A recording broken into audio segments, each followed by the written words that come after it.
Taiwan. My goodness. Mexico, because our production team is in Mexico. Kenya, Northeast India, Venezuela, Mongolia, Zimbabwe, Colombia. Wow, amazing. So we're gonna just wait a few minutes and then we'll start.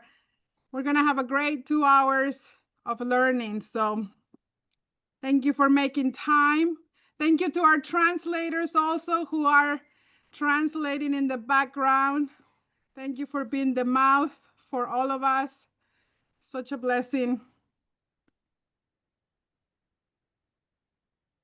Azerbaijan, Tanzania, wow.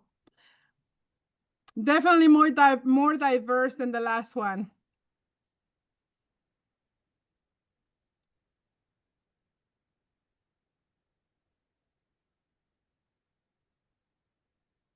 A bunch of the UofN people leaders are here. I can see Alec, the Dean of Communications, and Maureen Menard. She's part of the Provost team and was, maybe you guys can say hello. Yeah, there's Alec. And Mo, where are you, Mo? If you can just. Yeah, and then she's the Dean for the College of Christian Formation. I think everybody knows these guys, but just want to acknowledge them. I believe Richard Tracy is there too. I'm here. Where's Rich? I'm here. Okay, Richard Tracy, who is heading up a new college in leadership. Jono, also working with the registrars. Of course, Brad will be with us. He will be one of the facilitators for the meeting. Let me see if I'm missing anyone. Mandy, she's part of also of the registrars. Rebecca Koenig. Anybody else? Rebecca from Humanities. Hi. Oh, Rebecca is here. Okay. Oh, hi. Yes. From the Dean of Humanities. Wow, we have strong UofN presence today. Nick. Great. Nick? Oh, is Nick here? Okay. Nick, you want to just wave so we can see you?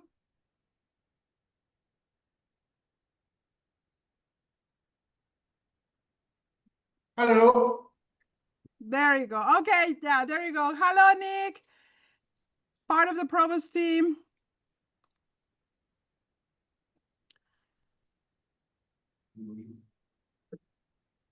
Great. Well, thank you everyone for joining. This is the second session of training.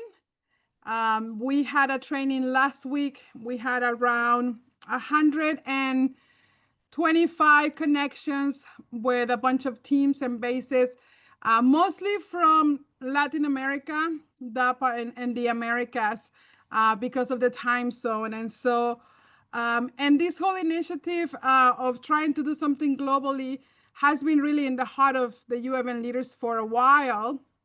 And so we're just so happy to finally get to do this. And so thank you so much for joining us and making time. This is very important for our courses. This is very important for your base. It's very important for your training. And in the last sessions, we actually saw people, when it's like the light goes on in their brains and they were asking all kinds of questions. And it was quite exciting to see. We don't want to just talk about technicalities. All of us are aware that the registration system for the courses is going, I would like to say, it's going to change, but it's going to be more broad. There's more flexibility. And so it's almost like an upgrade when you upgrade your computer, And so obviously I think we have grown. And the analogy that I like to say when I think about the future of the UofN is God has given us a very strong foundation. And there's many people that have helped build that. You know, Mo is one of them, and many people behind us that have helped us really to put roots into. And what I like to see is I see this pot, you know, and it's like a plant. And for a while, you put water, you nurture, you put nutrients, and then that plant starts to grow. And it grows so big that the roots actually break the pot. And that's how it feels at the moment where, these roots, strong roots of the University of the Nations have broken this pot. And so what this system is going to help us not to go into a bigger pot, but actually to put this plant into a field so the roots can go everywhere. And of course, the fruit can go everywhere. But that's sort of the picture I got. And that's so we don't want to just talk about the technicalities of, okay, this is how we're going to talk about units. Although these are very important information, I think our heart is that through this training today, you get excited of the possibilities. So we're going to give you a lot of possibilities of what can happen. So it's not just, okay, now I need to know what I need to do. So relax. Don't come into the meeting like, okay, relax. We really want to give you really a time for you to see many possibilities. And so this is going to change the way that we look at training and the way that we look at ministry and the way that we look actually at the nations. Because there will be so many opportunities for us to create training for different audiences. And so I just hope that that you're excited as I am. So I'm going to ask Rebecca if she can open us up in prayer, and then I'm going to pass it over to the team. So, Rebecca from the College of, can you open us up in prayer? Sure. Father, we come before you and we say thank you so much for this time. Thank you for the technology that we are able to meet together from all parts of the world and to see our diversity. And how wonderful is that, Lord, that I really believe puts a smile on your face. So I pray, Father, that this time will be fruitful, productive, and just a time of joy to see what you are doing, Lord. Be with us. And I just pray for the team and for the technology, Lord, that it just goes smoothly. In Jesus' name, amen. Amen. Thank you so much. So I'm handed over to Natalia in Colombia and Brad, and they're going to be taking us into this journey of, what is new, what is happening. So Natalia, take it on. Yeah, hi everyone, and so good to see all of you. I think good evening, good afternoon for most of you. For my side of the world is very early in the morning. I couldn't sleep last night. Well, it's still night for me, but I was just so excited of like how many people will come and from how many nations, and I was just so excited seeing the different nations. I don't know if I count correctly, but I count more than 60 nations in the chat. Someone can recount and recheck if my numbers were correct. But oh my goodness, so many people, and we are just, as Fabi was saying, we are excited to share with you this UofN 2026 workshop. This is the second one we are doing online, and the first one was really good. I think we all of us were having the same feeling that we are together in this and that we can dream together for what God wants to bring in the nations through us, through the University of the Nations. So it's so many changes and so many new exciting things happening that we want to share with you. And I know it can be a little bit overwhelming at the beginning when you hear everything new. So I want to know, for how many of you is the first time that you are listening about UofN 2026 or about the new system? You can raise your hand. For how many of you is the first time? Okay, I see some hands going up.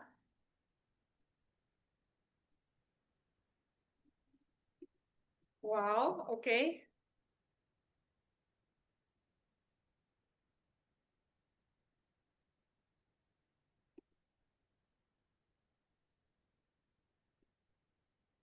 Okay. So we have a good amount of people that is the first time that are hearing this. Okay. So to start, just want to say that we are entering in a new season of the University of the Nation, and this is what we are calling UofN 2026, just because it's in the 2026 when it's going to get ready. But it's already working. So we're just going to present you and to introduce you all the changes that are happening and also the new record system that we are using. But as I was talking with Brad, it's not just a record system, it's all the things behind and how we are doing things now. And I think as you listen us, and then as you also listen God and the Holy Spirit while we are talking, you can get a bigger picture of why we are doing these major changes. And I think this is something that we need to hear more than once. We were talking with my husband the other day, like, to understand this, you need to hear more than once. So don't worry if you don't understand everything at this first time. I think the idea is to keep training, to keep listening the vision, because it is a new vision, and we just have to like really embrace it in our hearts. So before we start, just ask the Holy Spirit where you are, like, God, please help me to embrace this as my own vision. Help me to embrace all the changes, and don't lose ourselves in the practical stuff, on the technicalities, because we will see a lot of them. But in those things, we can see the vision that God wants for the university and for our nations. So I would like to start with a timeline. If the production team can help me to put the timeline. You are seeing the timeline there. And in this timeline, this is just to say that we are in a transition time. We are still using our current system. That is where we register our schools now. We will keep using that, and we will start using the new system. So in 2025 and 2026, we will live in both systems. I will give a practical example so that you understand more what I'm saying. For example, I'm running my DTS this year in September. It's starting in September, maybe, no, or September already happened, sorry. It's starting in November 10, and it's finishing next year. So I will need to register my DTS in the current system, because the date of start is in 2025. But if I'm planning to run my DTS in January 1st, I need to register my DTS in the new system, because that is 2026 onwards. So this is something like you really have to have in mind, because as we walk this transition, we will have to live with both systems. 2025, you can call it 2025 and 2026. So this will be very important for the course leaders, base leaders, course staff that are here in this call, that you know that you are still working in the current app for 2025 dates, and then you need to start using the new app for the 2026 onwards course instance. And when you register those course instance, you will get to know that they are very different to what you used to see before, right? And you will see that these courses are no longer wrote in weeks. They are wrote in units. And this is, I think, a new concept that you need to write somewhere. Units. This will be something that we will be using a lot during these 2 days of training. What are units? And this is something that we are going to discover together, because when you see your courses, they will look so different to what you used to see before. And this is, the college has been working so hard to rewrite all the courses that we have in the UofN in this new format, UofN 2026 in units, and we will discover more of that. So I just want to ask Brad if he can walk us through how it looks and how can we understand the 2026 course definitions. Can you give us an introduction so that we can have a better picture of what we are expecting? Certainly, I can try to explain what can be explained in this time. Tim's putting up a PowerPoint as well, so you'll be able to take a look at that, hopefully seeing it at the same time. There we go, side by side. As with so much of this new system, there's been a lot of thought gone into the creation of the new way we are defining courses. There's a lot of intention within all of the changes to create a system which is much more flexible, much more open to different ways of doing things.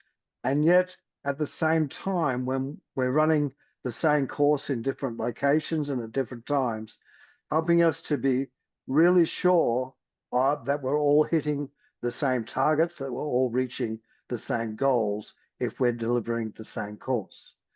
The 2026 course definitions that you will see in the app, and Natalia will show you some of that shortly, they don't change the courses.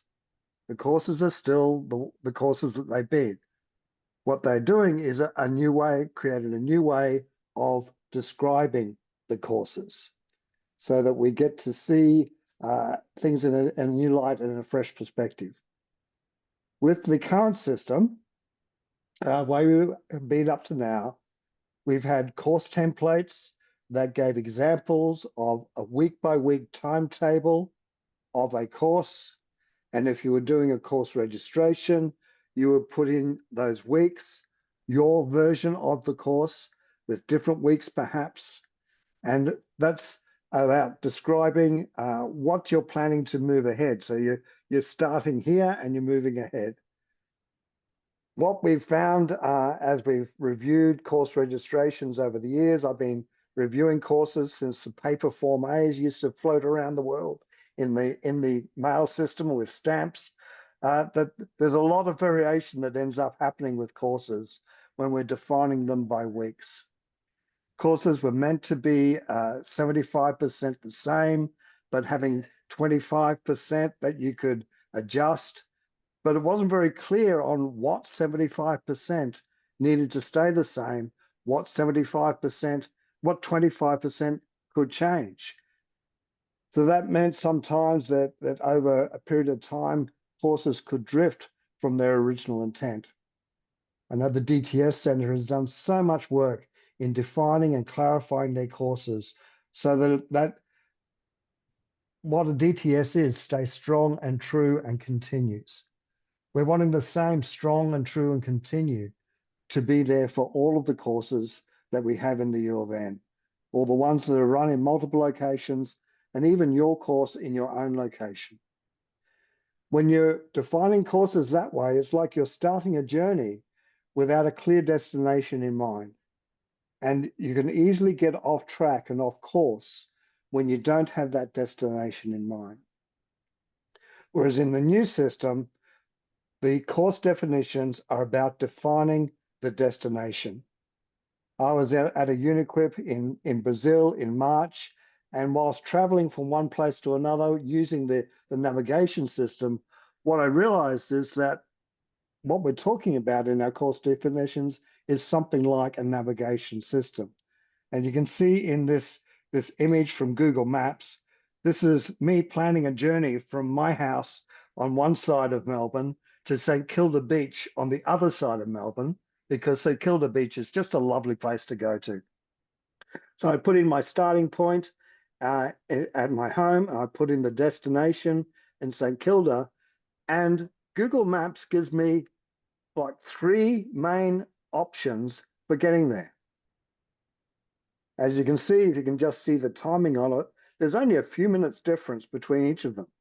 There's not a lot of advantage in one and the other time-wise, but what I can do, because I know where the destination I, as the person traveling, that means you, as the course leader delivering that course, can choose some different routes, some different ways to get there, and yet we all still arrive at the same location. When we talk about units later, you'll be, yes, now we know. I see Alex comment, you all know where I live now. You know, just take this image and blow it up and you'll see my home address. No, it's not actually there. You won't be able to see it, I don't think. But yes, when we talk about required units and elective units a little bit later, this is allowing us to know we're going here, but there are different ways we can go to get there, and give you some idea of what some of those different ways are. And then there's one other image related to that. On my journey to St Kilda, I also want to stop by another address, 250 Ballarat Road, where my friend lives, because I'm picking up my friend and we're going to the beach together. And I even noticed on the map that there's this divine hot pot train buffet in Footscray along the route, and we can pick up lunch along the way. So this is again, we can identify waypoints, places that we want to actually journey through on the way to our final destination, pick up some special friends or pick up some special things, include some things in our courses that are important for us in our course, and yet all still reach that same destination. That's the concept behind the new course definitions. And let's just go on a little bit further. So this new type of course definition defines the destination. It allows for different routes for reaching that destination, and it allows for your course to go through a particular waypoint on the way to the destination. We'll see what that means a little bit more when we talk about units. These definitions were developed by teams of people who are involved in running these courses, particularly when I'm sorry, I'm getting distracted by the chats. There's so many funny comments coming through. But when a course is in multiple locations, there was a team gathered by the college to help write that course definition.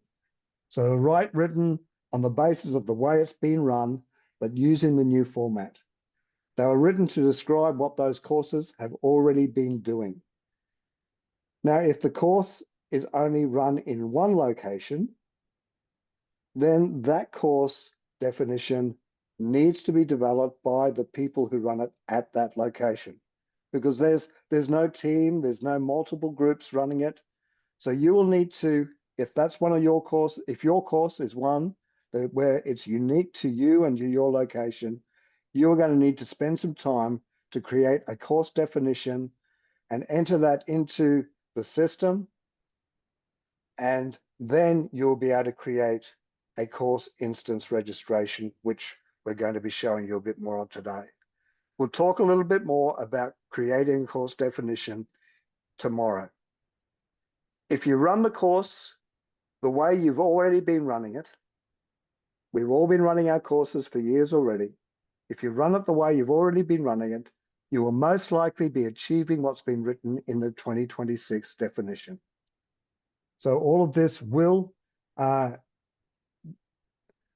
of the definitions are with that in mind. And you can read it, you can see, and you should be able to find your course within the definition, your understanding of the course within the definition that you will see. At the same time, it's an opportunity to maybe take a different and fresh look at your course through reading through the course definition and saying, yes, that's something we can give a little bit more attention to. Maybe that's something we've missed out in our course. So it's that sort of opportunity as well, to go back, look at your course from a different perspective and give it a bit of a fresh look, fresh approach to when you deliver the course. As I said, we'll talk a little bit more about units, and that will help expand the concept a little bit further.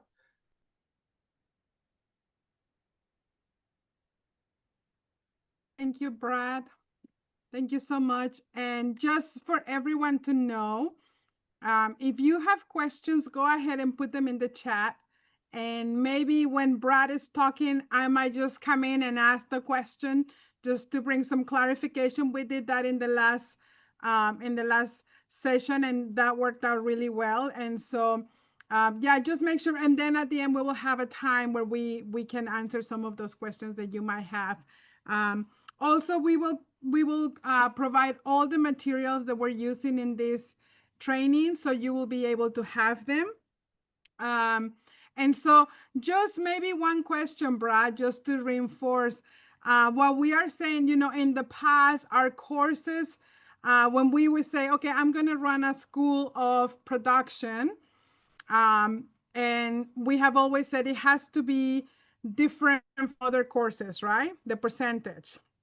But what we're saying now, so sometimes you felt like there was not so much freedom in the creation of that because the course didn't reflect really what I was trying to train the people. But what this new system is going to give us that flexibility to say now you can reflect in your course registration what you are really, your objectives or your goals of learning as it is and what you have in your hands. Is that correct? So it's Yes, yes. The old system, for a number of reasons, we were we had limited course codes for a start, and that meant that we were having to put courses under one name that maybe would have been better under different names. We have an unlimited number of course codes in this new system, so it can be much more descriptive of what you actually do. great. Thank you so much, Brad. We'll come back to you, but I'm going to pass it over to Natalia. And Natalia is going to just share with us a little bit about the app. And so, Natalia, are you here with us? Yes, I'm here. Okay, so as Brad and Fabi were talking, I just remember one of the examples of like we are saying, like the old system was like, how do you say, it was like it was having a lot of restrictions, and it really didn't let us register what was happening in so many places. Like, for example, I have some friends that they do the School of Strategic Missions, and after they finish the lecture phase, they do their outreach, like it's an internship they do like in 2 years, and they do that in different times. And it was always hard to know how to register that because our current system doesn't let us to register 2 years span of time because we were restricted to weeks. So it was so hard to actually reflect that in the system. So we will try to search for solutions, how to do it. Oh, we create here another instance, and then, but it didn't really reflect what the students and what they were doing. So this is one of the things, one of the examples I can think when I think the old system, the system that we are still using, it was very short in vision. It was just having these walls that you couldn't go out from that. And I just love that now we can think and we can dream and we just can be more free. Like as Brad was saying, we all have different ways to go to that destination. It will not maybe be the same way for all of us, but I just love that that is possible. So I'm going to share with you my screen, and we're just going to see how it looks that Brad was talking, because I know all of you are like, I want to see it. So we are going to come here, and this is the new app. This is the new record system UofN 2026. If you don't have access yet, don't worry. We will help you to get access soon when you can write to your registrar, and we will put also the list of the registrars for your region here in the chat later so that you can reach to them and they can help you to have an account. But if you come here, you will see this is the first part. I'm going to move this here so I can see. So here you come to the course catalog. This is the UofN course catalog, and this is the courses that we have available now. We have 132 courses available that the college has been working so hard to put the courses in units and in the new UofN 2026 format.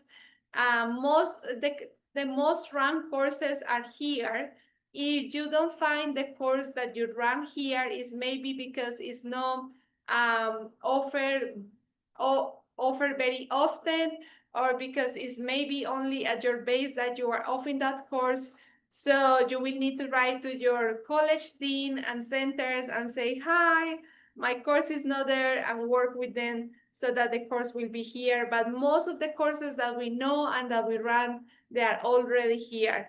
So if we come and we see, maybe let's go for the DBS. That is a very famous school now in YWAM, in the UofN. But you see, you can come and you can see all the courses. And I just love this because in the old system, we couldn't see the courses. You couldn't see this as the catalog we used to have. It was only the course, the name, the code, and the course description. But now you have a lot of information that will be so helpful as a course leader, as a course staff to run your course. And this is, I think, one of the biggest resources that we will have in the UofN 2026. So if you come here, you see that we have required units. And then Brad will talk a little bit more about required and elective units. But you can see you have the units, and you can click in the unit, and you can see what the unit name, you can see the unit purpose, you can see the unit learning goals, you can see the unit context, the learning activities, the student evaluation. So you can see everything that you need as a course leader to run that unit. So it's much, much helpful than before. Before, I don't know how you did it, guys. I was a school leader for many years of the counseling school, and I was always asking, like, where is a manual that I can know how to run every week? And they have a manual for a whole the school, but no for like a specific content of a specific units. So here you can also see the resources. In this case, this unit don't have resource, but the idea is that the college will be uploading more resources, like a schedule, like book reports, examples, so that the course leader doesn't have to come up with everything, but it has different resources when they want to run the course.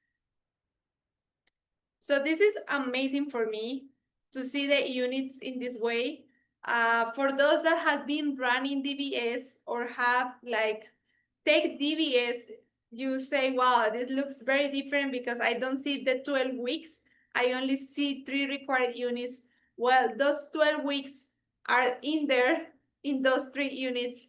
And I think this is what is one of the challenges for us, is to start thinking in units, start thinking in like blocks of content and not just weeks. If you had built Lego houses, I don't know how many of you had built Lego houses. I think many of you. But imagine like the blocks, and imagine you building a wall here of Legos and another wall here of Legos and another wall here of Legos, and that are the units of the course. So I just like to see the units as a Lego blocks that we can move around, we can build up, and then we can just get more understanding on the goals. I think it's much easier to think in content in units than a week, because in a week, if we are true as a speaker, we are having the week of basic counseling skills, and I'm talking about that because that's the course I lead. If we are talking just about that unit, I just thinking about that week and just thinking, okay, the speaker has to deliver this content, and that's all, and I'm more focused on what the speaker needs, or the speaker hospitality and all that. But now that I see the unit that I need to fulfill, not just on a week, but I have certain goals and certain things that the student has to fulfill, it really helps me to, wow, how a broader vision, that this is not just about a week. It's something that we are building up in the student and in abilities, in virtue, in character, and is more whole. So I don't know if we have some questions. Brad, this question I think is for you. It says, does that mean we can run the units separate at different timing and graduate students when they finally complete all the units?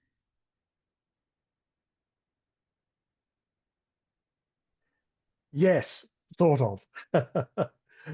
There's a bit more than just a yes/no question to that, but there is a flexibility in delivering a course that's not related to just a certain number of weeks on the calendar.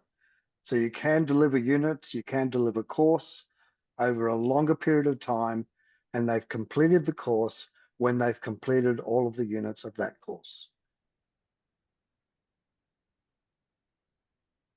Yeah. Thank you, Brad. Okay. And we'll talk a So, lot more about units in the next few, a little bit more today, and certainly some more tomorrow. When you're, I know some of the questions that are coming through. Just be patient; you'll get some more answers. yeah. Yeah, I think it's something very different for all of us. So, as Brad was saying, just be patient and just enjoy the process, because we're just discovering units together. I know there is so many questions that might be arising. So you can write your questions as we keep talking. You can keep your questions at the end. And then we will keep discovering this UofN 2026 together. So now we're just going to leave the concept of units, sit for a little while there with you, because we also want to kind of highlight some of the major changes that you as a course leader or as a base leader will have with this new transition. So we are going to have a side-by-side comparison of both systems. And thank you, the production team. I see the PowerPoint there. You are amazing. And I'm not going to touch every topic that is there, because it's a lot of information, but this is going to be sent out to all of you. So don't worry, you will have this information. You can get deeper on that information. And but I'm just going to touch the points that are very, very important for you to know as a course leader and as a base leader, as a staff. So we used to have registration catalog period. How many of you remember that? Like every 3 years, we will have to re-register all of our courses that we run in our base. And for some bases, this was a lot of work, because if you have 10 courses that you run in your base, it means that you had to re-register all the 10 courses, and you had to pay for all of that. And that was like kind of heavy in many bases. In my base was very heavy. Like when we had to pay 1,000 US dollars for all the registration. Oh my goodness, that was a lot. But good news, we are no longer going to have more catalog period. So we are not in need of re-register all of our courses every 3 years. Can I see hands clapping for that? I just get excited with that news.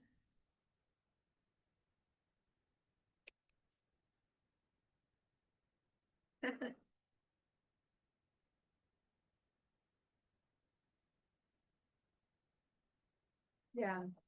I think if you think that way, like that was the only way, that was the only time that the college really have contact with the course leader, because the college was maybe receiving the registration And maybe the college will tell you, Natalia, your course has a lot of inner healing weeks, and you need to put then more basic counseling skills.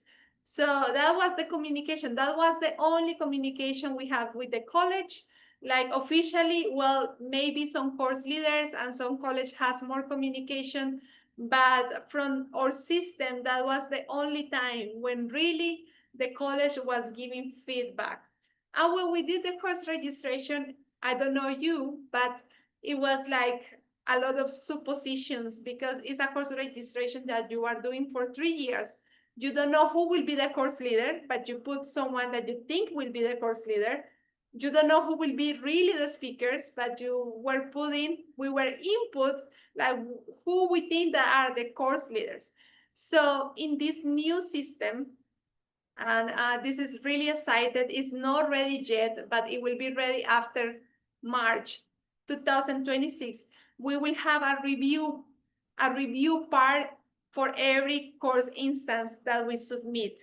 And in this review part, we will have some questions that will help us as a course leader to know how our course was run, and also to help the college to know how we are running the course.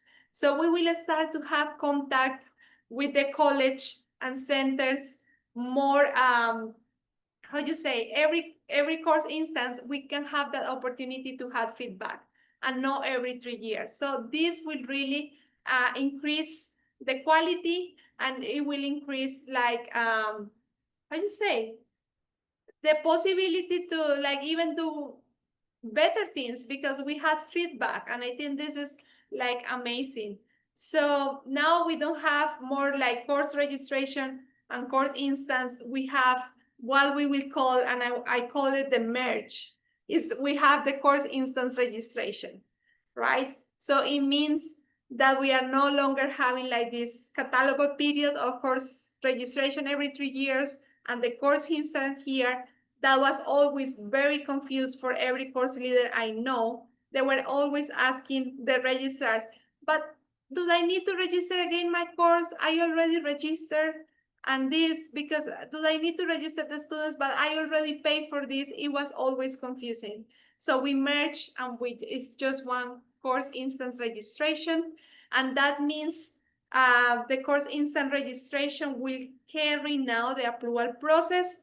So when you enter in the system and you try to create your DTS in UofN 2026, the first instance you create for your schools, it will say that it has to go through an approval process, because it's the first time that is run at your location. And you will say, why? I have been running this course for 10 years. But is it the new system? So everything is new. You don't see any of the courses that you have run before, because it's starting from UofN 2026 onwards. So you will have to go through an approval process. All of us, every course instance that you register in the UofN 2026 will go through an approval process. But after that, the second instance registration that you register, it might not go through an approval process. It might just register. So how the approval process will work?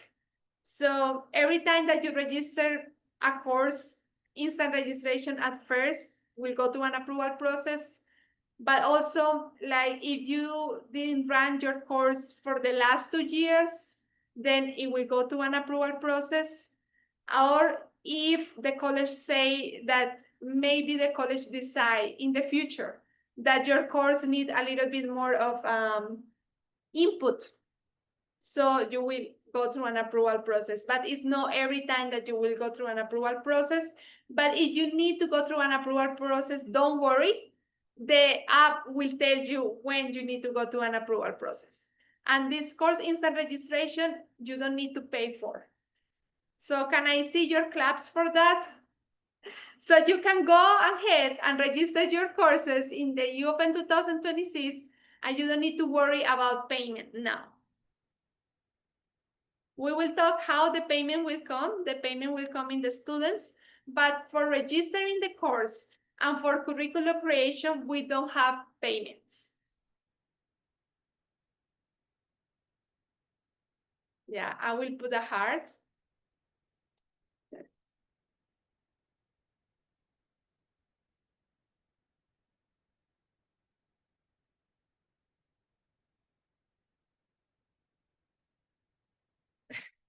Let the reactions going. Before we did the payments in the registration, but now we are doing the payments only in the student side, right? Before we have payments for registration and for students, now we only having for students. And I'm going to send this information to all of you, but you can see that we will charge per credit per students, and you can see the difference. For A nations is $2.40, for B nations is 0.80 cents, and for C nations is 0.20 cents. So there is an example. I'm not going to enter into that, but you can calculate that as the number of students you have, the numbers of credit you are offering, and you can also add that to your course fee, so that when it's the time to pay, you have from the students also how to pay. And we are charging now for lecture phase and for outreach phase, so you need to calculate that also for the whole school, for the credits of the lecture and the credits of the outreach. And I don't know if there is questions about what I'm saying. No questions yet.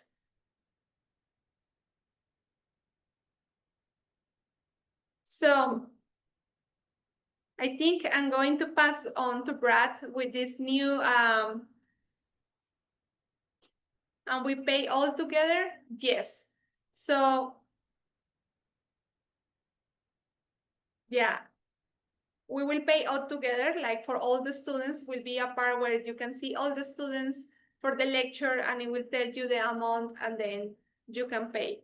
And then for the outreach also will tell you, and then you can pay. So this last part say that the credits before was 1 week, was 50 hours was 1 credit, that was normally 1 week, but now 25 hours will be 1 credit. And it depends on the units. So Brad, with that part, I will let you so that you can explain a little bit better that part, and also you can help us to understand a little bit more units and of course instance registrations. Okay. We will explain the credits a little bit more tomorrow, and the hours, and we'll give you a bit more information about what we mean by 25 hours per credit. And we'll also be talking about delivery modes, because that 25 hours per credit is a little bit different when you're talking about live-learn courses. So we will provide a lot more information about that tomorrow. What I'm to be sharing about now is a little bit more understanding of units, and how the courses are made up of units and how that works. I'm trying to align it with what you will see when you look at the course in the web app where Natalia has shown it, and in particular, when you're registering a course, what sort of thoughts and decisions you have to make and what choices you need to make when you are registering. So courses, as we've been saying, are now described in units instead of in weeks. Each unit is a collection of learning goals. That's another new term. Learning goals are what we want people to have achieved by the end of the course. And that, again, is that idea of a destination in mind rather than defining the journey. So where do we want our students to be, to have gotten to, what we want them to have achieved by the end of the course? That's what will be expressed in learning goals in each of the units. And the groups of those learning goals together make up a unit. And you'll see that a bit more when you start to look more and more at those definitions. A unit does not describe a week of your course. A unit describes what people are learning over the whole course. And so some of that learning happens in 1 week, another bit of learning might happen in another week, and in different kinds of activities. But during the course, all of that learning builds up so that by the end of the course, all of the students have achieved all of the learning goals that are defined in the units. Each unit describes some of what's important for each student to have learned from that unit. When you look into it, you'll see things like what are the learning goals, what are the skills they need to learn, what knowledge they need to develop, what virtues they need to be working to develop as well. And together, all of the units describe what's important for each student to have learned by the end of the whole course. Now, moving on, we also have, as you will see, and I'll bring up the next slide in a moment, we'll show an example of this. In the course definitions, many of them will have some required units and some elective units. I know some of the courses only have required units, but many have some of both. A required unit represents learning that must be included in the course if it's going to be that course, and if it's going to achieve what the course is intended to achieve. So you don't get a choice about including required units. If it's required, it's required. You have to do that part. But it's not necessarily going to be 3/4 of the course. It will represent different amounts that those teams developing that course definition have identified as the non-negotiables, the things that really have to be there if this course is going to be what this course is meant to be. So the example I'm showing people is from the School of Evangelism. And hopefully you can see that clearly enough. So with the School of Evangelism, it's always talked about 3 main areas of learning, 3 main things that they want to teach in the schools, 3 main things that they want to develop. They want to develop an understanding of the gospel message. What truly is the nature of that message? What truly needs to be communicated in evangelism? They want to look at the gospel messenger, the person who's delivering the message, how they reflect the reality of the gospel, the nature and character of God, how they express that gospel message, not just through their words, but through their lives. And they also wanted to look at the methods of evangelism, the tools that might be used for evangelism. So those things have always been there, and those things are the required units. But as you'll see, there's also some elective units. There's a unit on discipleship. That's the follow-up aspect of evangelism after someone's come to surrender their life to the Lord. There's personal evangelism, one-on-one evangelism, a specific methodology that's expressed in an elective unit. There's evangelism in the Muslim world, and one below that you can't see, evangelism in the Hindu world. So when we're looking at they have the opportunity, move on a little bit, to choose from those elective units. That's a variety of learning that might be included because of geographical context or ministry focus for the outreach or for other reasons, as you saw with those electives from the SOE. So a school that had outreach in the Muslim world would most likely deliver and include that unit that was about evangelism in the Muslim world. When you look at the course, you look at the required units, you look at the electives that are there, if there's something that you normally include in your course that you don't see represented in those units, you can actually propose a new unit to be added as another elective. That will go through an approval process with the college as well. But once it is approved, it will be available not just to you, but for anyone who runs the School of Evangelism, for example. So there's that additional opportunity for you to still express what you do in your course, even if the current course definition doesn't fully include that. Excuse me a moment, I just need to plug in my power. Now, go on, one more slide. Oh, Sorry, some units, also, no, that was the right one. Sorry, Tim. As we mentioned before, someone asked a question, is the 25 hours, do you mean credits rather than units? A unit can be a number of credits. So as you'll see, again, we'll go back to the SOE example shortly. The number of credits for each unit represents the amount of learning that it usually is involved to reach those learning goals for that unit. And each credit then represents 25 hours of learning directly targeted at those learning goals. Again, we'll talk more about hours tomorrow. In the live, learn, delivery mode, we'll talk about modes tomorrow as well. It's kind of like, but wait, there's more. You know, there's more information that will be coming. In the live, learn mode, there's an additional 25 hours engagement with the base community, those informal learning opportunities, which is so important in the DTS and in all of our live, learn schools. The next slide. Some units have a range of credits, such as 2 to 3. So that means that you as a course leader can make a decision, will I give this 50 hours worth of learning, or will I give this 75 hours worth of learning? And when you look at the units overall, you can make a little bit of adjustment as to how much focus you give to one unit or another unit. So you can compose your course together that's contextualized and developed for your particular flavoring, your particular way of doing the course. So there's some flexibility there for you. All right, we'll go on to that.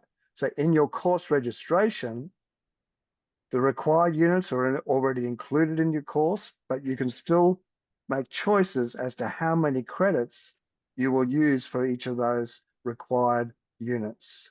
And then when we get to the electives, you can make choices with that too. Once again, let's look at then the total of that, but I'll show you through the example from the SOE. Can we have that up bigger again, please, Tim?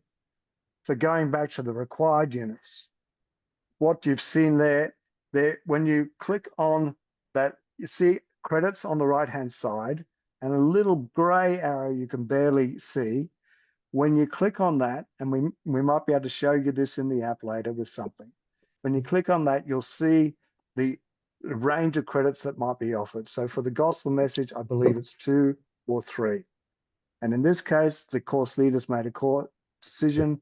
I'm going to give 2 credits worth of learning to the gospel message, 3 credits worth of learning to the messenger, and 4 credits worth of learning to the methods of evangelism.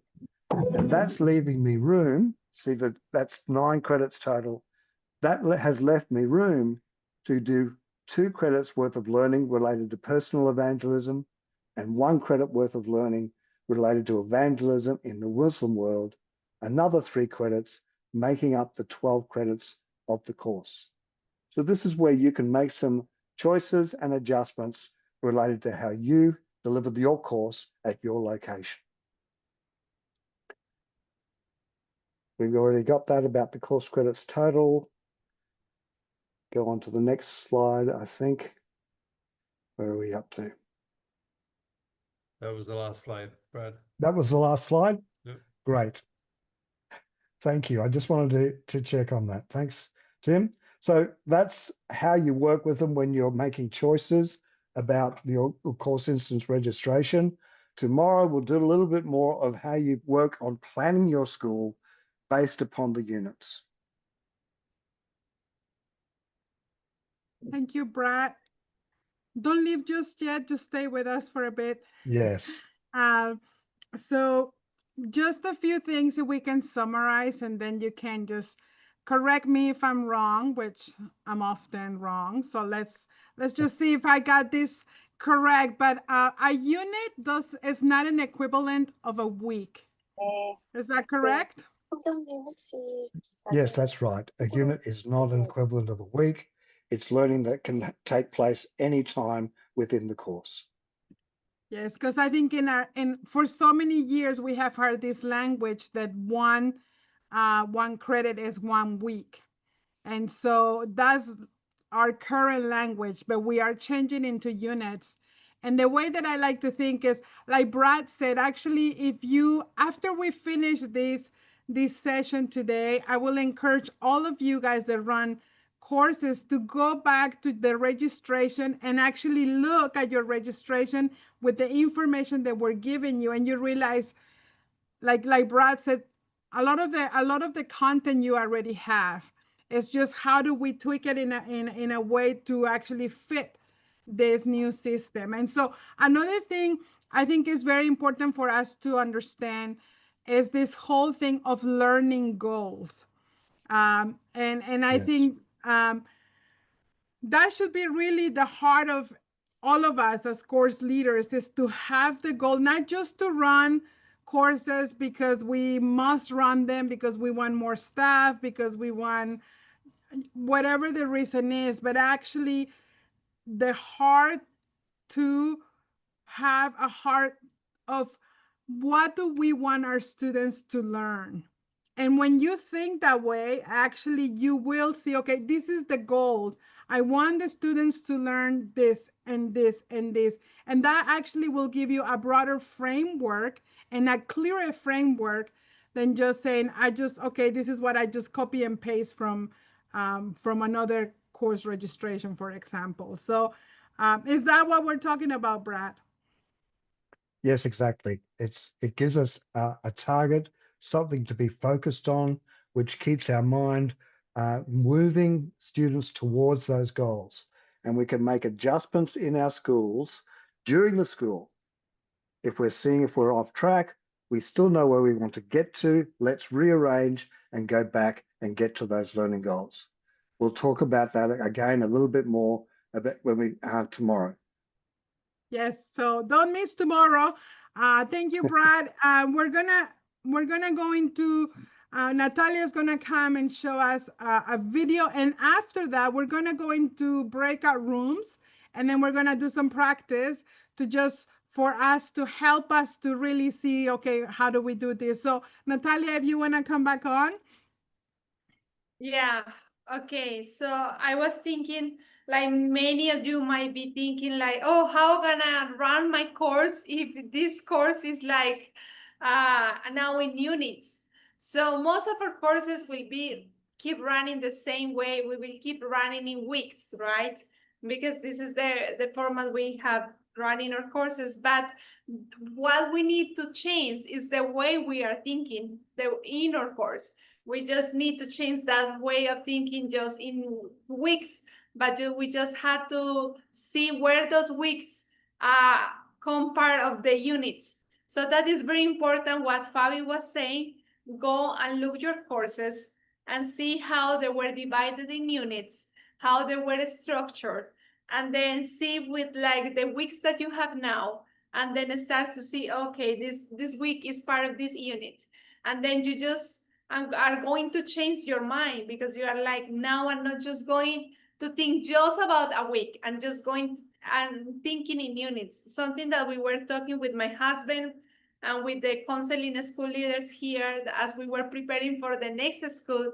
It was like, oh, okay, let's see the units. Are we fulfilling all the units? And then we start, okay, this week fulfill this part of this unit, but this week also. And then we say, I think we have to write to the speaker that they are being part of this unit and that they need to be aware that this is the goals that we want to fulfill in the students for this unit, and that these other three speakers are sharing with him the unit. So they need to like kind of know what the other person is talking, so that three of them don't talk the same, and then we fulfill the unit. It happens one of the last school we have. We had three speakers talking about trauma, and it was like mostly they talk a little bit similar topics. It's okay, but then we are not fulfilling some of the other learning goals that we have. So I think it's amazing how these units help us to switch and to change. So this was just extra. I was thinking on that, but I want to show you real-life demonstration of how to create a course instance registration, because now after this, you are going to practice that in your small groups. So this is the UofN 2026 app. We just saw the course catalog, and now we are going to create a course instance registration. So you come here, you click in course instance registration. We're going to create a new one. And then we will search the course that you want to create. In this case, let's go for something with arts. Dance, let's put arts. Let's do the School of Performing Arts. In this case, I will choose, you see, it gives me the option to choose lecture, must apply learning. That is, we used to know as outreach, but let's change to apply learning, and lecture or only apply learning. In this case, I will choose only lecture. And I will put arts, testing, UofN, Connect 2026. If you are going to do this exercise now in the small group, please use the word testing UofN Connect 2026 if you are creating a course instant registration to see how it works. So that helps us to know that we can delete it afterwards and we don't have like a lot of course instances that we don't know what happened with them. So the course custom course description is I'm not going to put a lot of information now because just demonstrating you, but you should put a very good information. Cards. This marketing toggle is if you want your course to be announced or published in the different websites and the UofN app. In this case, yes, I want to be visible. Course location, this is your run if you are running your course in a different place, but I'm running this course here. So you come here and we will choose the dates. So I will choose January 2026. If you see I'm not able to choose any date prior to 2026, because if it's any date prior to 2026, then it's in the current app. Just to make that point clear. So here I have the dates. I will edit the course details, interims, arts, performing arts. Course language will be Spanish and English.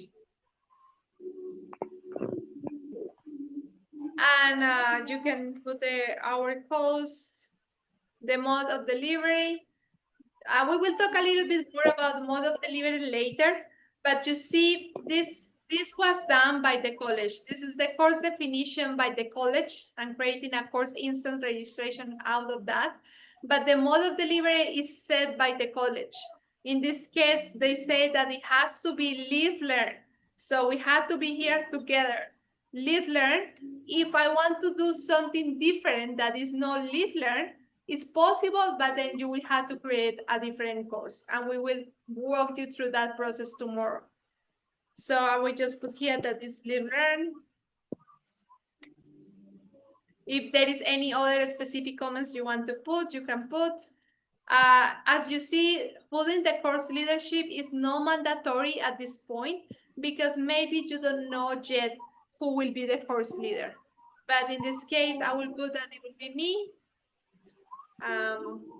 If you want to add a second course leader, you can do it. Save the details.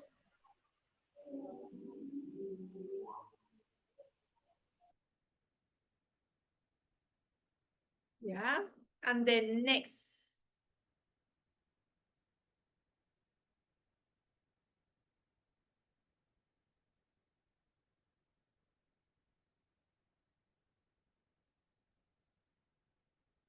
And here you will see that it's already, the units are already there. The required units, elective units. Some courses don't have elective units, and this was decided by the college. So in some courses, you have more freedom to have elective units. In other courses, you don't have that elective part, but here we do. So here it says that 11 to 12 credits is the course, and required credits is 10 to 12. So I can have 10 required credits, and I can have 2 elective credits. So you can come here and you can preview the unit before, and you say, okay, this is the unit about, this is what I need to accomplish in this unit. And you can choose here, like you will see, if the unit has, sometimes it says 2, sometimes it says like it has more option like this one, it could be 6 or 7 credits. So there you can do a little bit, like choose a little bit the focus you want. In this case, I will say I want 6 credits because I want to be able to have elective unit. And in creation and production, I have 2. So I have 10 credits out of 12. So it's because I want to have this stage and evangelist and event management unit. If I'm not going to use these 2 units, I have to remove them. Otherwise, it will don't let you click next. So clicking next. And this is all. It's ready to submit. And you see, it's going to say that I had to submit for an approval because it's the first time that I'm registering this in this new app. I'm going to refresh to see it. And you can see here it's pending submission by base leadership. So base leaders, if you are a base leader, pay attention to this. So if you are a base leader, you will receive an email that say that this course is waiting an approval from your site. So what you need to do, base leaders, is to come into the app. You will see that it's pending submission by base leadership. You open the course instant registration, and this is for you to see what the course leader is offering. So you come and you see all the details that the course leader brought. You can see what units the course leader choose.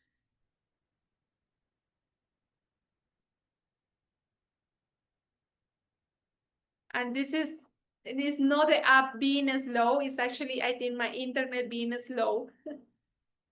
So as a course leader, I can see I cannot change anything. So if I want to do a change as a base leader, I will have to tell the course leader to make the change.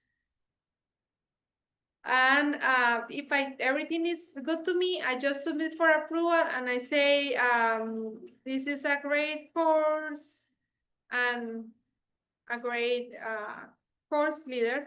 Of course, in this case, I'm being the course leader and the base leader at the same time. Hopefully you are not in that situation. Many places maybe we are. So it's already sent. If I refresh and I come here to course instance registration, I see that is now pending UofN approval process. So this was a demonstration of how to create a course instant registration in the app. I hope you have a little bit more of practical sense now how to do it. And now what we are going to do is we are going to do small groups. I know everyone in the small groups has been familiar with the app, but that's what we are going to try. We are going to try to be familiar together. So maybe in the small group, only one person has access to the app. So that person can share a screen and that person can, between the group, because we will be maybe 4 or 5 in the group, can try to create a course instance registration. And remember to put testing UofN Connect 2026. Don't send it for approval because then the college and centers, we have a lot of work. So we will try to do that.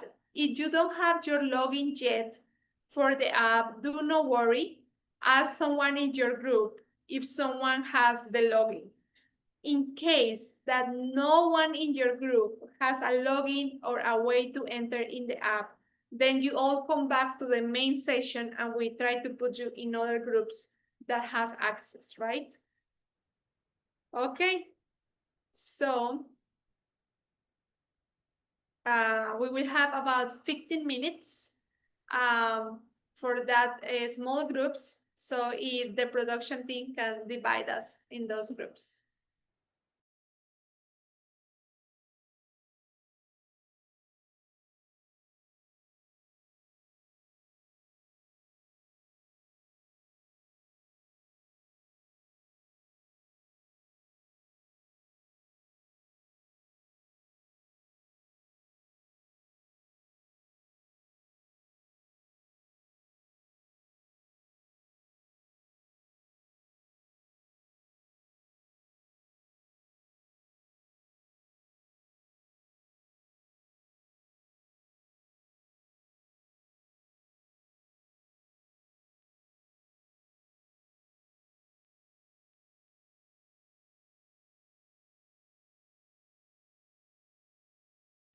Team, we actually can give them 20 minutes.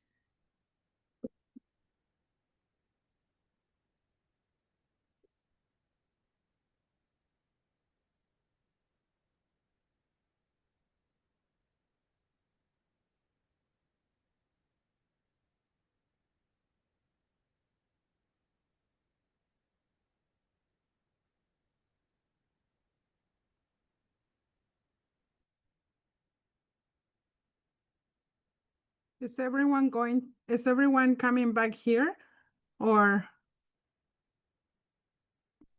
I'm not sure who will be coming back here. Some might stay in rooms so that they can help give feedback. I know Mandy was planning to do that. I mean, all these people in this screen, they haven't been assigned or they're. Some of us don't have the login. We came back from our previous group. Do you know what room were you in? Oh, that's a great. What was it? 22. 22.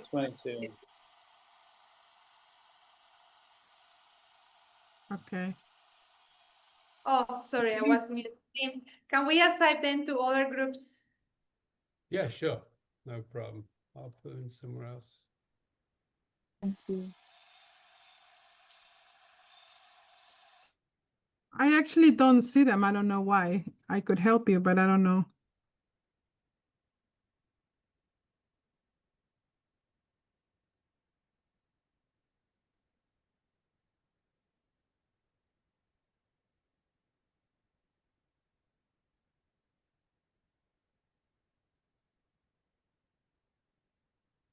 Fabi, from my group, myself, I'm Alan. Hi, Alan. Hey, myself and Laura, she's there also. We were in the same group. We didn't have a login. Oh, I wonder It if looks like she's been assigned. it kicks all of you guys out. Team, could you help us? The man behind the screen, he has all the powers. Just hear that laugh. Yeah, I'm not putting my camera on because it's 4 o'clock in the morning here. So. Oh. Thank you so much, Tim. Okay, so Alan, so if I move you to a different room where maybe somebody was there that had a login, yeah? Yes, please. Okay. Thank you.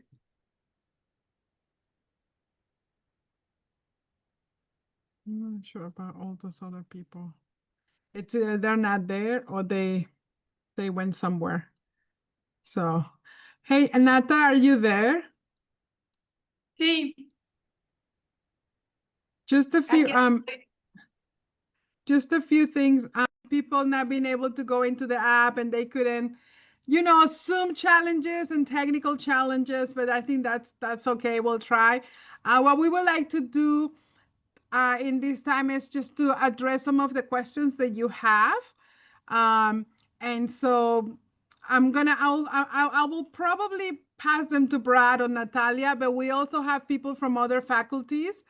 So I just want to open that up as well from some of you guys on UofN leadership. If you have an answer to the question, just raise your hand and I'll open the mic for you guys. But are there any questions that you would like to ask? Maybe put them on the chat.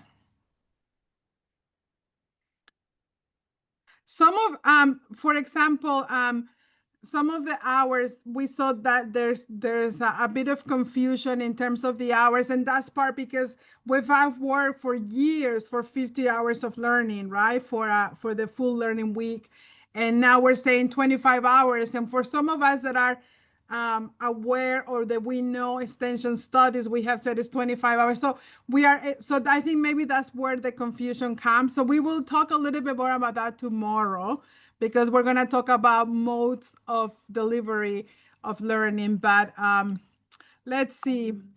How to add a unit from a different course, and is a unit the same thing as a topic? Brad? I thought that would come my way. I was just seeing the question about, no, a unit is not the same thing as a topic. In a week, you might have a topic that addresses bits of learning from different units. So that is, again, when we talk about how you use units to help you plan your school, we'll talk about that a bit more tomorrow.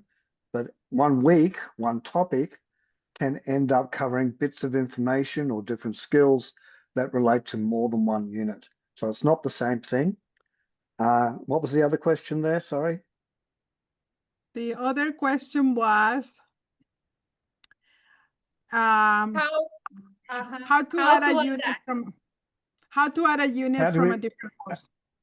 Okay, so yes, when you're creating a course definition, you can import units from a different course, and we'll show how to do that either in what Natalia shows tomorrow, or I'm also developing a set of 8 tutorial videos that walk through the whole process of creating a course definition, and importing a unit for that is that's explained in those videos. Now, if you're talking about importing a unit into a course definition that's already created, that would be more a discussion you might have with the college and saying, I saw this unit, that would be really helpful to have in this course as well. Can we bring that as an elective into that course? So depends on what you're actually trying to do with importing units as the way you go about it. Great, thank you. Thank you, Brad. Alec, did you want to just ask that question? You can open your mic. So with the rates on the fees, obviously if you had a school that you're running and you had 3 A students, 9 C students, 1 B student, for instance, you're not having to do the complexity of the math to figure out which fee you have to pay. You just have to figure out what country am I running the school in and pay by that rate, correct? So that's good news for those of us who are not the best at math. That will be me. Okay, great. Thank you.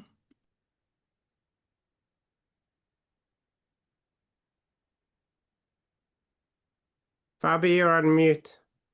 Oh, thank you. Looking at some courses units, it says all units must be sequential. What does that mean? Brad or anyone else? Okay, I'll try to answer that as well. For one thing, we actually had a bit of a problem in the app, and in some of the course definitions, that was the only choice that was there when they were writing the definition. So even though it might say all units need to be sequential, that might actually not be the case in some of those course definitions and may need to be corrected. However, if it really is, then there should also be an explanation given below saying this unit must be delivered first, and then this unit, and then this unit, and there's this unit.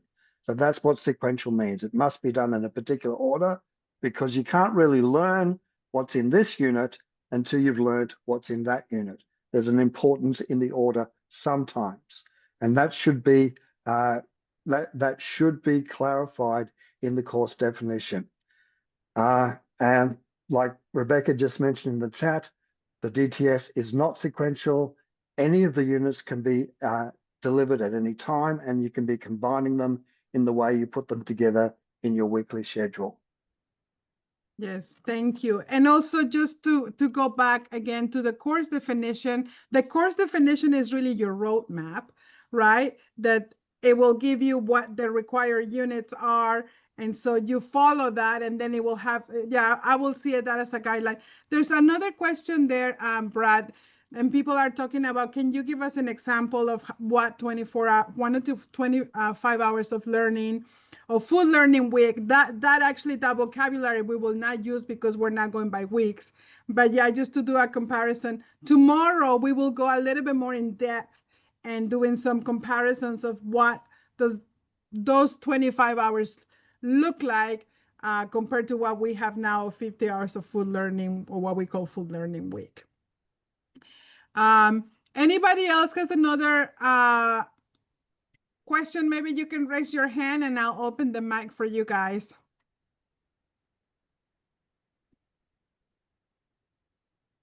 No more questions?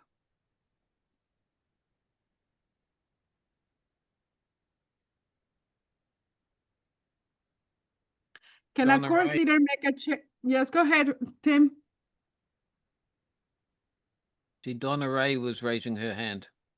Okay, I can't see. Okay, I'll see you, Donna. Yes, come on.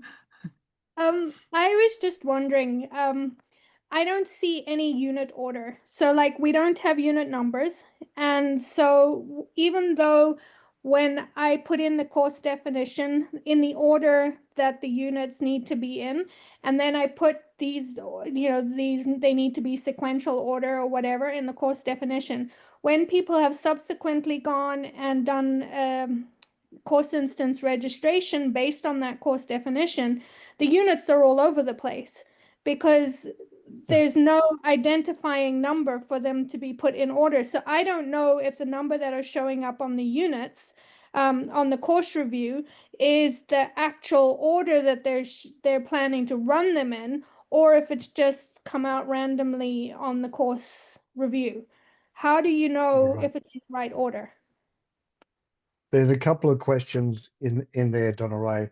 One is in the course definition itself.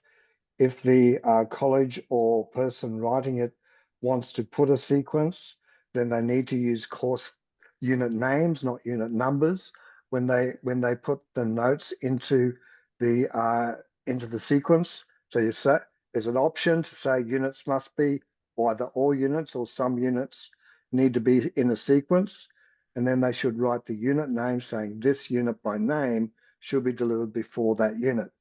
So that's one side of how it can be explained in the course definition. When they create a course instance registration, it's not about the order of the units. It's not about how they're delivering it. It's just what units are they actually delivering. In the next part of the app to be developed, where they're reporting on what they've done, that's where we will see what they've done in what order, and the review of that will be available to the colleges so that they can check on that.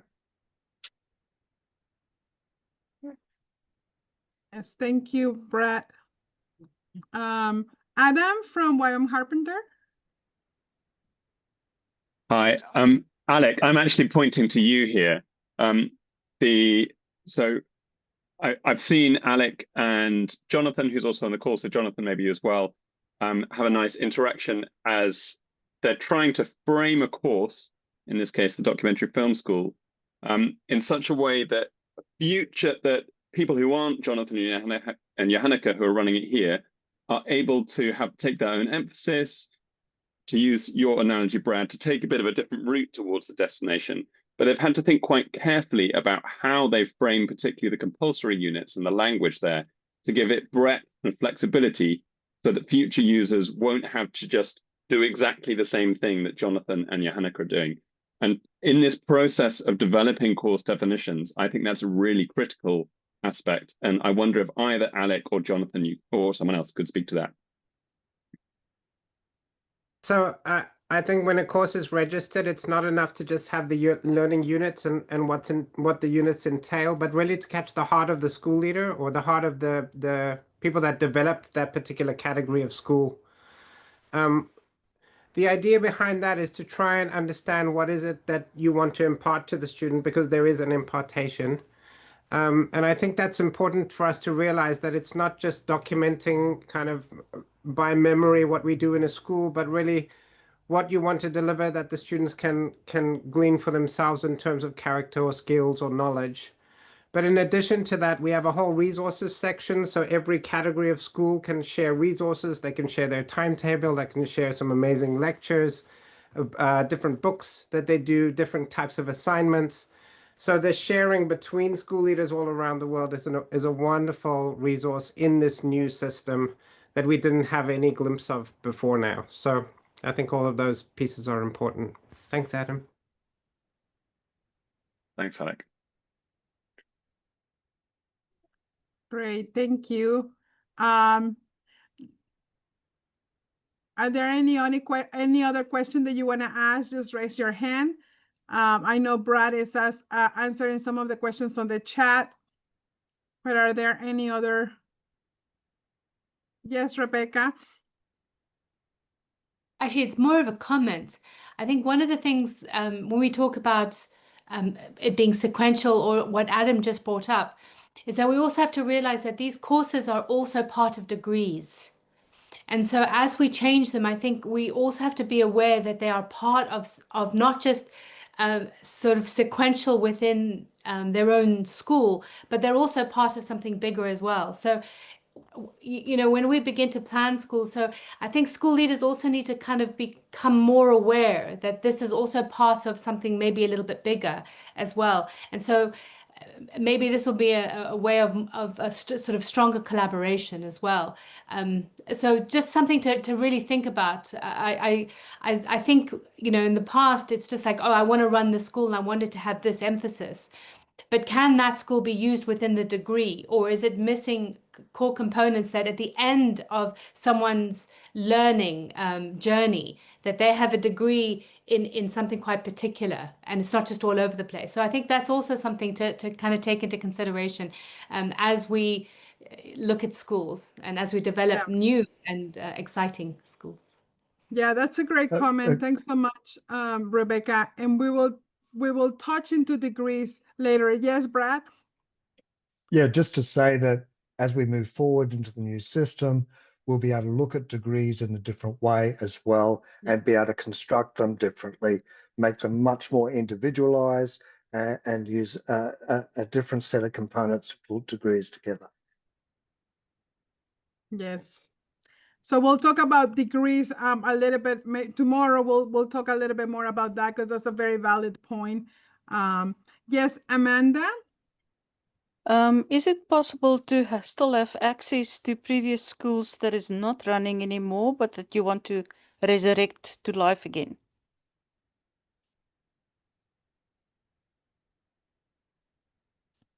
You are muted. We Brad? don't see Amanda because her camera was off. Oh, sorry, Yeah, sorry. Amanda, I was typing an answer to another question and I missed that one. Could you just repeat that? Is there a possibility to have access to previous schools that was run before, that is not run currently, if one wants to resurrect that again? I think that's a conversation you can have with the college. The information that's in the current system is still there, including courses that have run in the past, or at least anything since the current system was introduced in 2016. So we have some information about it, and that could be a basis, but it will be a discussion that you would have with the college as to how to do that. Just another question, which has got nothing to do with the current system, but if you are a previous or a former school leader and you are still keeping the very old records of about 25 years ago, can we now burn it or not? Can we what? Burn it? Can I burn all the papers that is filling up my storage, or should I do something with it? What kind of papers? DTS 95, DTS 96. But Examples. like it depends on how many data your base want. I will recommend you to scan those papers and keep that as a database, and then burn the hard copies, you know. But I will recommend you to scan those papers. Is for every way, every base is good to have the papers for every school scan. Oh, you Yes. just qualified me now. Yes, I will recommend the same. I think, you know, a university without records is really not a university. So we have to keep the records of all of our students. That's their data, and so yeah, that's good. There is something on the thread about the turnaround of registrations, and this is gonna change. Really, I know sometimes things, they shouldn't take longer, but I know the reality that sometimes they do, right? Because all of us are busy people. We are running multiple ministries. And so, but the way that this system is set up is actually much, much simpler. So it will give a greater, not just flexibility, but it will be quicker in the turnaround. So we're trying to say that, of course, we're gonna try the first months might, because everybody is adjusting to this new system. We were just talking, I mean, we have around 38,000 staff, right? We don't really know exactly how many, but around 38,000. So we were saying maybe we have 10,000 school leaders. And so there's a lot of training that needs to happen, and all of us are kind of moving into this new season. So just grace, but we really anticipate that there will be less time for the approvals, and because it will only be once, the next one is almost automatic. So it's not like before when you have to always, you know, back and forth. So that's what we're anticipating. So anybody has maybe one more question, and then we'll sign off. But anybody else has a burning question in their hearts?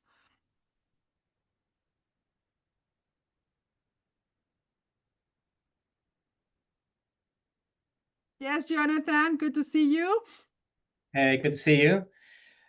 Yeah, I don't know. I don't know if it's a question. Maybe it's a thought. In one way, it's very good that things have flow, right? That it's easy to register, that it's easy to get things done, and we take away the bottlenecks. At the same time, as a school leader, we also want school leaders to think intentionally about how they're going to present the learning. And if it's just click, click, click, then sometimes you take away the thought process of a school leader. So in the past, I've seen backends of registrations, for example, for filmmaking, and an outcome was learn how to edit. And that's not very specific. And I think we want to be very intentional in like what do we want the student to know, to be able to do, in what context, to see what transformation happen. So if that's my thought of thinking, then I'll be much more intentional in my learning, in how I approach the students. So it's maybe more not a critic, or it's more a thought, like how can we then help school leaders be intentional in how they approach their learning? Yeah. Yes. That's a very go ahead, Brad. Go ahead, Yeah, Brad. that's a very good comment, Jonathan. I think part of the system is designed to, as we get these definitions more and more clear and helpful, then that will help us train our course leaders to think about how can they be intentional in their learning towards that. We want to develop a lot more training resources for course leaders, and this framework helps us to be able to do that in a more intentional way as well, with clear learning goals to help them. Yes. And I think, in my opinion, this is really going to change the way that we think, because again, like sometimes we just did copy and paste, right? I think many people are, you know, but I think this when you think about what do you want the students to learn, I think in the old system, like you say, it was quite broad, but I think now it will give us, if you really take that into serious consideration, it can be really powerful and it can really reflect. So it will change a little bit the way that we think as school leaders.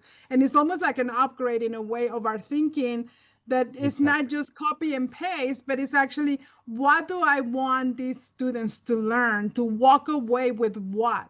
And not just this is a copy and paste things. But I think as a school leaders, we really need to push our minds and our concept into this is a way for us to learn, and to really do the best for the students. Not that we haven't, but again, just because the way the new system is, how it's working, I think it will really reflect the learning part. So tomorrow we are going to go into the delivery modes. There were some questions about if we have a live learn, and then if we have people on distance learning. And so tomorrow we're gonna actually chat about that and the opportunities that these new delivery modes open for us. And then we'll do also some more of the practicing. Is there anything, Nata or Brad, that you think we need to prepare tomorrow for our breakout rooms? Is there anything that you will recommend so we can be more effective on that? Also, I'll let you speak and then I'll go into the next thing. Yeah, for tomorrow, I just recommend you that if you didn't have the login, please contact your registrar. We just sent out the PDF that has all the registrar contact names, and please contact them according to your region and ask them to create your account, because I think that will facilitate that tomorrow many people has the account. And also I would recommend you to enter today on your own, to see that you can go in and to see a course or something that you say, and in the app, so that tomorrow it flows a little bit better, the small groups. Yes. So that's an important point. That's what happened actually in the last session that we have last week. We said everyone has homework. Go back to your courses and try to wrestle with this. So when you come back tomorrow, then maybe you have more questions, and that's okay. I just want to say, please ask your questions, because this is really the first time we're doing this globally. And so we're also learning. We're also trying to figure out what works, what doesn't work, what questions. So don't be shy to ask questions. We need questions because that helps us clarify. And so, so tomorrow we'll meet at Nata, Brad. Anybody has anything else that they want to add before it's 8 o'clock over here? If not, the Zoom link is the same for tomorrow. So it's just the same login. And we will send out the materials during the day for me, during the night for you, but we will be sending out the materials. Okay, great. Thank you so much. Maybe I can just go ahead, Brad. Yeah, I was only going to add, even if not all of your questions get answered in these 2 days, there's the registrars you can contact, and there's the colleges you can contact, and together we'll manage to answer all of your questions as soon as we possibly can. Yes. So a few things just to sign off. If you would like to, if you have people that didn't join today and you want them to join, please let us know. We have some other faculties are doing some training so they can join. And also this will be recorded. So we'll make sure that it gets to your inbox or whatever. We'll figure that out. And also, if you're interested to be a facilitator for this, please contact us and we'll get back to you. So before we go, I will just ask Rich. Rich, can you pray for us as we go into our evening or our morning or our afternoon? Give us the blessing of, Okay. All right. Well, Lord, we do thank you, Lord, for all the work that has put in over the years in creating this new system.